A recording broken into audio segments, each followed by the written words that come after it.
নমস্কার বন্ধুরা, কালীঘাট মন্দিরের সামনে দিয়ে এই যে রাস্তাটা চলে গেছে আলিপুরের দিকে, আর একটু এগিয়ে গেলেই আলিপুর রেল মিউজিয়াম। এবার আমরা এখান থেকে কালীঘাট মন্দিরের দিকে এগিয়ে যাব।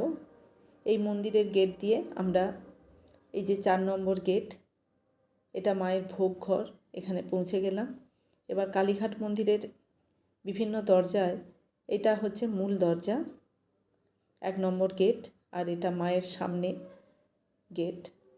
1 নম্বর দ্বার, 2 নম্বর, 3, 4, 5, 6 এরকম করে 6টা দ্বার আছে প্রবেশের জন্য। আর বিভিন্ন ধরনের ডালা এখানে কিনতে পাওয়া যাচ্ছে, বিভিন্ন রকম উপকরণ দিয়ে সাজানো আছে।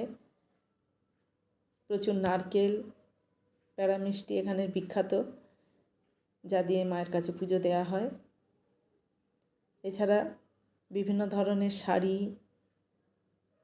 আলতা, সিঁদুর এখানে পাওয়া যায়। আর এই যে দোকানগুলো দেখা যাচ্ছে, এর পাশ দিয়েই সমস্ত দর্শনার্থীরা মন্দিরের দিকে এগিয়ে যাচ্ছে। মন্দিরের গেট তখন বন্ধ হয়ে গেছে, তখন বেলা 2টো বাজে। যারা দূর দূরান্ত থেকে এসেছে, এই দেখুন তাল পাওয়া যাচ্ছে, তালকেও মায়ের কাছে ভক্তরা প্রসাদে অর্পণ করছে। প্যাড়া মিষ্টি দোকানে সাজানো আছে। দোকানগুলো এত সুন্দর লাগছিল, কালারফুল। এই যে দর্শনার্থীরা এখনও মায়ের মন্দিরের আশেপাশে ঘোরাঘুরি করছে। আর যারা দূর দূরান্ত থেকে, এই যে 5 নম্বর গেট, এই গেটে পুরোহিতরা বাইরে থেকেই দাঁড়িয়ে মায়ের কাছে পুজো নিবেদন করে দিচ্ছেন। এটা 5 নম্বর গেট। এই গেট দিয়ে সরাসরি নাট মন্দিরে প্রবেশ করা যায়।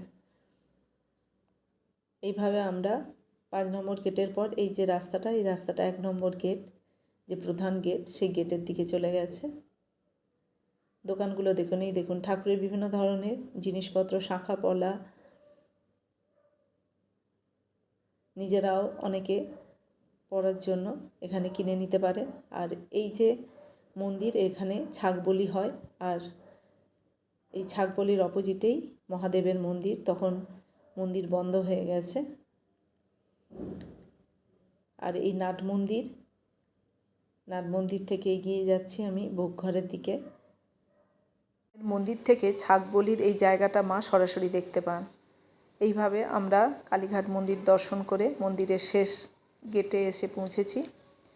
এই কালীঘাট সতীপীঠের 51 পীঠ, তার মধ্যে অন্যতম। এখানে দেবীর দক্ষিণ চরণে 4টি আঙুল পড়েছিল।